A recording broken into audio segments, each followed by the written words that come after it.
Irene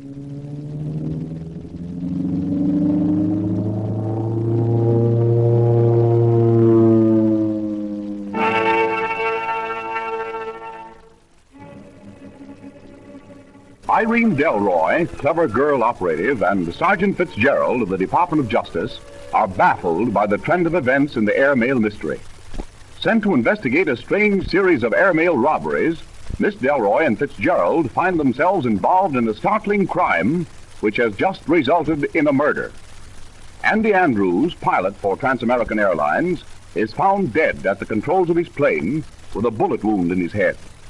Later, the Trans-American radio operator, Roberts, is found in his room at the airport, apparently a victim of suicide. But Miss Delroy refuses the suicide theory. While investigating Roberts' death, Ernest Powers, general manager of the airline, reports someone snooping around in the radio transmitting room. Surprised by Miss Delroy and Jimmy Gifford, a reporter, the man in the radio room escapes by airplane, but is followed by Gifford in another ship. A new pilot, Lewis, has just disclosed an important bit of information for Miss Delroy as the two wait for news of Gifford's flight. Would you repeat that, please? Certainly. Andy Andrews is not dead. I'm the man you thought you found in that ship out in Devil's Canyon. But the sergeant knew Andrews. He identified him. The sergeant thought he knew Andrews. The man he knew as Andrews was the man you found dead in the canyon. But he is not the Andy Andrews who was transferred here from the Eastern Division of the line. I'm afraid I don't follow you, Mr. Lewis. That name will suffice until this business is cleared up. How much do you know about this business, Mr. Lewis? Plenty. But there are also a few things I don't know. I was hoping we could get together on the facts. Perhaps if I knew your story, it would be helpful to both of us. It'll be hard to follow, Miss Delroy. I believe I know more of this business than you seem to give me credit for. Very well. But for personal reasons, I'm going to ask you to keep my story and my presence here secret, at least for the time being. Very well. You can rely on my discretion. I am the same Andy Andrews that hung up the Los Angeles-New York record 2 years ago. I made quite a bit of money through promotion schemes following that flight. Then I got an offer from the Lufthansa Lines in Germany as a sort of advisory pilot. On completion of that contract, I returned to New York and applied for my old job with Trans-American. I found mostly a new crowd. When was there. this, Mr. Lewis? 3 months ago. And the application? Was approved because of my past record. But I was transferred to the Western Division, which had been just opened recently. And you came out here immediately? Yes, I'm coming to that part of the story. I'm warning you, you'll find it hard to believe. It'll be no more difficult than several other features of this case. I was sent to Toledo to pick up a plane for use out here. I hopped by way of Chicago, St. Louis, Tulsa, Oklahoma City, and Albuquerque. I spent a night there, and the next morning I left for here. And for some reason you didn't show up here, is that right? Very right, Miss Delroy. About an hour out of Albuquerque, my motor cut out on me without warning. The ground was more or less level under me, so I set my ship down on the rim of a canyon. Devil's Canyon? Not the main canyon, but one of the many small ones leading into it. I'm sorry I interrupted. Go ahead, please. I spent about 20 minutes trying to find out what was wrong with the motor when a man comes up on horseback. On horseback? Yeah. He was dressed as a forest ranger. Did you learn his name? No, ma'am. Have you seen this man since? Only from a distance. Do you know who he is? Yes. He's the man you knew as Andy Andrews, the pilot whose body was found in that ship. Oh, I don't understand. Perhaps you'd better let me finish. This man came up and asked if he could help. I thanked him and went ahead with my work. He stood around a few minutes, and suddenly I saw him facing me with a gun. There was a flash of flame and a stinging pain through my left shoulder. That's all I remember. This man shot you without cause? He had a very good reason. What was that? He wanted my name and my position. Then Andrews was...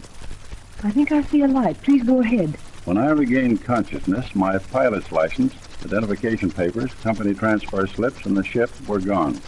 I was badly hurt, but luckily the shot went high. I dragged myself about 2 miles until I couldn't make it any further. When I woke up in a ranch house, there was a doctor attending me. And this man, whoever he was, thought you were dead? Yes, or he never would have left me. But I'm back to run down the men responsible. I'm very glad that you decided to tell me this, Andrews. Well, he got the fingerprints, man, and the pictures. Good, Fitz. That fingerprints man, Burke, knows his business. He said he'd check them with his identification files and call us as soon as he finds out who they belong to. Very good, Sergeant. Fitz. Yes, ma'am? I want you to meet Andy Andrews. Oh, yeah. Huh? What's that, ma'am? This is Andy Andrews. Oh, what's the gag, Miss Delroy? You know Andrews is dead. That's what I thought too, Sergeant. But it happens that we were both very wrong. Well, who was that guy then, ma'am? The one in the plane? If we knew the answer to that question, Sergeant, it would greatly assist us. Unfortunately, we don't know who he is. Of course, the Identifications Bureau may be able to help us. Yeah, but where does this guy fit into the picture? Mr. Andrews? Yes, ma'am. It's a long story, Fitz. But you'll probably be interested in knowing that Andrews was impersonated by someone who was connected in an important way with the mail robbery. Yeah? Yes, Fitz. And that is just one of the developments of the last 5 minutes. Well, how about Gifford, ma'am? You heard anything else? Nothing yet, Sergeant. I'd try again if I were you, Miss Delroy. You want me to call him on the radio again, ma'am? Yes, Fitz, by all means. How long has he been out? About 30 minutes, Sergeant. If he's still on his course, he'll just be nearing Devil's Canyon. Oh, the other switch, Sergeant. Yeah. Metropolitan to Gifford. Metro to Gifford. How's everything, Jimmy?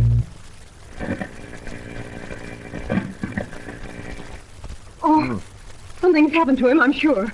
I wish he'd never followed that other ship. Well, don't be alarmed, Miss Delroy. Try him again, Sergeant. Metropolitan Airport to Gifford. Metro to Gifford. Hello, Jimmy. Can you hear us? Go ahead.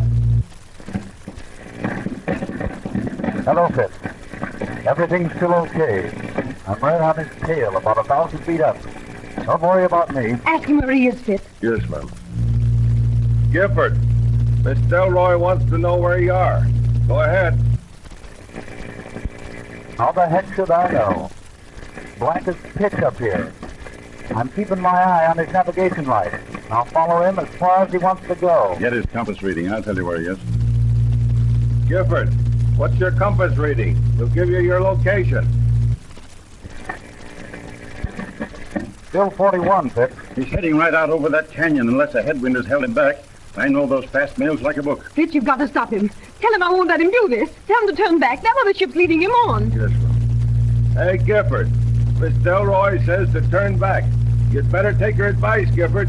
That route is taking you right out over Devil's Canyon. Don't worry, Sergeant.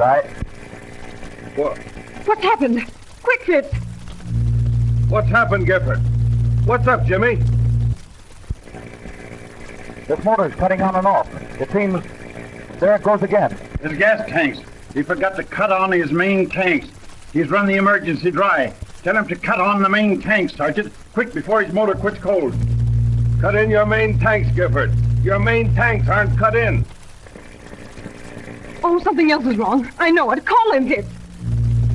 Jimmy, are you okay? Answer us. Hurry. Are you okay, Jimmy? Something's up as sure as shooting. Fitz, we've got to do something quick. Yeah, but what, ma'am? We got to get out there right away. Yeah, but it's 90 miles, ma'am. Sergeant, get over to the other hangar, quick. Get that new speed job out. I'll take you out to that canyon in 20 minutes. Hurry. Sure. I'll have it out for you. And Sergeant, Yeah? check the gas and oil while you're warming it up. Do you think you can make it, Andrews? Sure, miss. I'll get some parachute flares in case we need to land. And while I'm gone, you might scale up some artillery. I've a hunch we're going to need some. That's great, Andrews. Do hurry. Oh, where's the nearest phone? Over there, ma'am, on the desk. Oh, just a minute, Lewis. Yeah? Hello. Is this the Forestry Service? Give me the station in Devil's Canyon. Say, Lewis, get a couple of air chutes, too. Okay. Hello. This is Irene Delroy, Department of Justice. Listen, Jimmy Gifford is in a plane somewhere up there in your vicinity. If you see any parachute flares, get over there as quickly as you can. We'll be right out. Ready, Miss Delroy? Just a second. I'm calling Chief Robertson. It'll just take a minute. Hello, Chief Robertson. This is Irene Delroy. Yes. Sergeant Fitzgerald and I are leaving for Devil's Canyon by air right now. What's that? Oh, yes, I know it's dangerous. Listen. I have all the information on the airmail case in the safety deposit box. Here's the number. 3443, Security Branch. That's it. If we're not back by noon tomorrow, I want you to arrest... his name is on the John Doe warrant. Good. Thank you, Chief. Sounds like you're expecting some trouble, Miss Delroy. This business is all very uncertain. Are you ready? All set. This way. We'll take a shortcut through the shop. I hope the sergeant has the ship out. Just why are you so interested in this case, Andrews? I have a right to get revenge, haven't I? Well, here's the outside door. Oh, I see Fitz is on the job. The ship is over here. Hurry, Miss Delroy. Fitz is a very capable officer. A bit trying at times, but very reliable. He's evidently going with us. I see he has a helmet and goggles. Can you take him? I'd like to have him come along if possible. Sure, the ship's licensed for 4. It'll be easy. Nice work, Fitz. How's the gas and oil? Okay, I just finished checking them. Good. Climb in here and we're off. I'll give you a hand, Miss Delroy. All set? Get that belt for Miss Delroy, Fitz. All clear over there, Sergeant? All clear. Okay, here we go.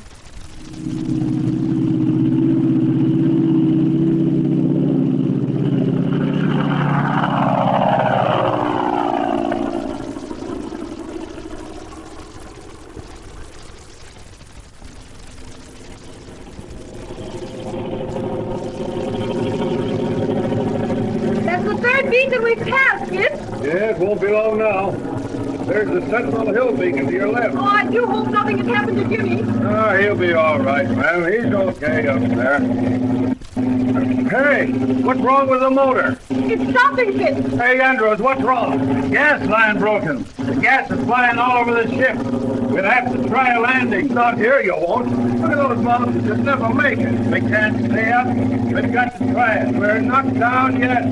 Get back to that door, Miss Delroy. Fitz, come back here. What are you going to do? Get back in the ship, Fitz. Nothing doing. We wouldn't have a ghost of a chance when we hit that mountain. Don't jump, Fitz. Don't jump. Jump! Huh. I'm going down under that wing and fix that feed line.